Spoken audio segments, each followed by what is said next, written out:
Today I want to talk a little bit about salary negotiation and 5 types of leverage that you can use to persuade your new employer to give you a better offer. A lot of people have this fear that if they negotiate the offer, that somehow the offer will get taken away from them. And that is not true. The reality is that employers are expecting you to negotiate.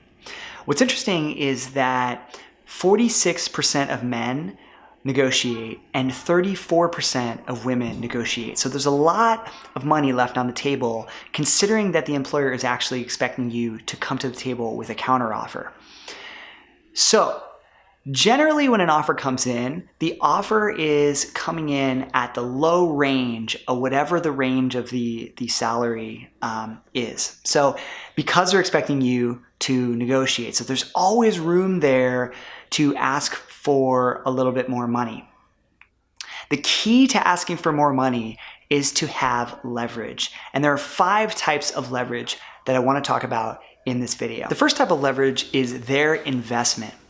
They've spent a ton of time coming to a final decision to extend you an offer. There may have been 50, 100 or more candidates that they sifted through during the recruiting process, and then a handful of those had interviews with the hiring manager who ultimately made a decision on you. So a lot of times we don't think that that is a piece of leverage that we can take to the table, but in fact it is, because if you don't accept the offer, they have to start that entire process over again. The second type of leverage is industry research. You want to go on Google and find every website you can for the particular job role that you're interested in and find the salary range. There's going to be a bunch of websites that tell you slightly different things, and they may not always be accurate based on the city you're looking at or the particular website. But at least this gives you some kind of an idea. Glassdoor.com has a tool called Know Your Worth. And if you just type that in Google, it'll pull right up and you fill in a couple fields and it'll kind of give you a range as well. The third type of leverage is insider information. Now, if you have somebody at a company that you can lean on, definitely do that. Now, you can ask that person right out of the gate what they make. Culturally, that might not be acceptable. This could be a really good friend of yours, so you may be able to do that. Or you may just want to approach this person if you don't know them too well or it's culturally not acceptable, to just ask what the salary range could be for that particular role. Now, some companies have internal tools that tell everyone internally what each pay range is for particular job families. If that's the case, they can tell you an exact range, and that's super helpful in your negotiation tactic. But a lot of companies don't have this. The fourth type of leverage is Skillset.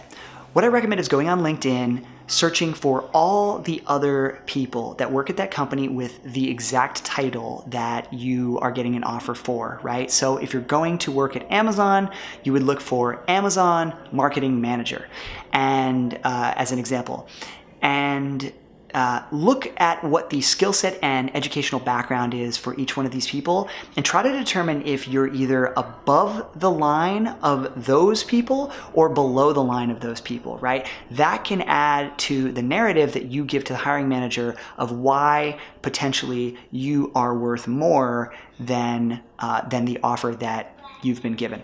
The fifth type of leverage is other offers. Now, you can only pull this out of your pocket if you're in a situation where you really do have other offers, but it is the strongest type of leverage that you can bring to the table. Now, I'll get into the topic of stacking multiple offers in another video, but for this video, at least know that other offers are super valuable in the negotiation tactic, or as a negotiation tactic, mainly because you present yourself as a scarce resource, and that is the name of the game. The last thing to consider here is the whole package, right? I tend to optimize more for the dollars that are in my pocket that I see every month, right? Those are the things that are tangible and that affect my quality of life. Now, some people out there like to say that you should look at the whole deal, such as vacation days or opportunities for continuing education that are paid for as part of the package, or maybe ways that you can negotiate into the deal, trigger events for performance, for example, like within 12 months, you want in a written contract that if you meet XYZ goals, you can move to the next level. So those things can also be valuable. Just me personally, I like to optimize on the dollar figure. Now, some companies are not able to move at all with the dollar figure, which is why you can try some other tactics, and maybe none of those work, but at least you can try. And the worst thing that can happen is they can say no. But the reality is, in most cases, you probably can get them to at least throw a couple $1,000 extra your way, and that only will take you an extra 15 to 20 minutes of your time. So it's definitely worth trying to do. Thanks so much for watching, guys. That's all I got for you today.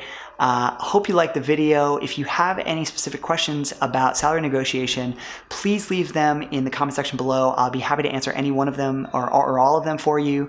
My name is John Marty, helping you pursue professional and personal success so you can live a life you truly enjoy. Hit that like button, hit that subscribe button. I got a lot more videos on the topic of career and salary coming for you. Thanks a lot.